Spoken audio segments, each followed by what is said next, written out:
भूगोज़म। आज हम लोग आनंदाशुलिपि मासिक पत्रिका की प्रतिलेखन संख्या 10 को 100 की स्पीड में करने वाले हैं। डिक्टेशन 5 सेकंड बाद स्टार्ट होगा। स्टार्ट। सभापति महोदय, आपने अपने भाषण में संकेत किया था कि वैज्ञानिक को जनता के जीवन से अलग नहीं रखा जा सकता। मुझे आशा है कि जब आप वैज्ञानिक समस्याओं की चर्चा करेंगे तो इस बात को हमेशा ध्यान में रखेंगे कि समाज में वैज्ञानिकों की क्या भूमिका होती है और उनके कार्यों का आम लोगों के जीवन पर क्या प्रभाव पड़ता है। एशिया और अफ्रीका के बहुत से देशों में स्थिति अशांत है और यह प्रश्न पूछा जाता है कि ऐसा क्यों हो रहा है।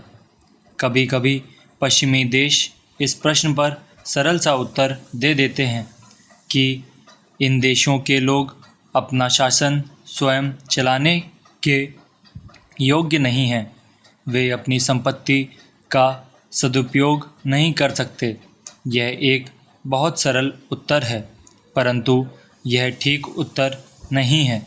आइए हम पीछे मुड़कर यह देखें कि 80 वर्ष पहले यूरोप में क्या हुआ। 2 भयानक विश्व युद्ध हुए जिनमें दुनिया फंस गई। उससे पहले सदियों तक संघर्ष रहे, अंदरूनी लड़ाइयाँ चलती रहीं, गृह युद्ध होते रहे, क्रांतियाँ होती रहीं, छोटी छोटी अन्य बहुत सी तनातनी और संघर्षों की तो बात ही छोड़िए। आजकल एशिया और अफ्रीका में हम जो संघर्ष देखते हैं वे उन्हीं राजनीतिक, आर्थिक और सामाजिक परिस्थितियों के कारण हो रहे हैं जो यूरोप में पिछली सदियों में थी। वे अपने कृषि प्रधान देशों को उद्योग प्रधान देश बनाने की कोशिश कर रहे थे।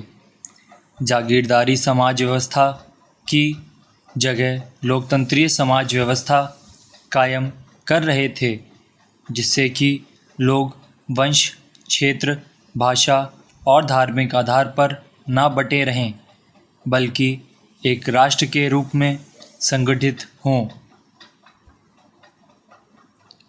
अब यह स्थिति यूरोप की जगह एशिया और अफ्रीका की है।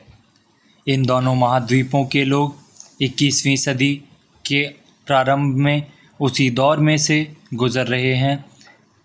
हमारी सभी कठिनाइयों, हमारी अस्थिरता, हमारे तनाव, इन सभी का कारण यह है कि हम एक औद्योगिक समाज की नींव डाल रहे हैं, अपनी राजनीतिक और सामाजिक संस्थाओं को लोकतंत्रीय बना रहे हैं और राष्ट्र राज्य बना रहे हैं, जिससे कि हमारे स्त्री पुरुष भी स्थान, धर्म और जाति आदि के क्षुद्र विचारों से छुटकारा पा लें और अपने को केवल एक देश का नागरिक समझने लगें। तथापि जिस ढांचे में ये ऐतिहासिक प्रवृत्तियाँ काम कर रही हैं वे हमेशा एक से नहीं होते, बल्कि हर स्थान पर भिन्न होते हैं। स्टॉप।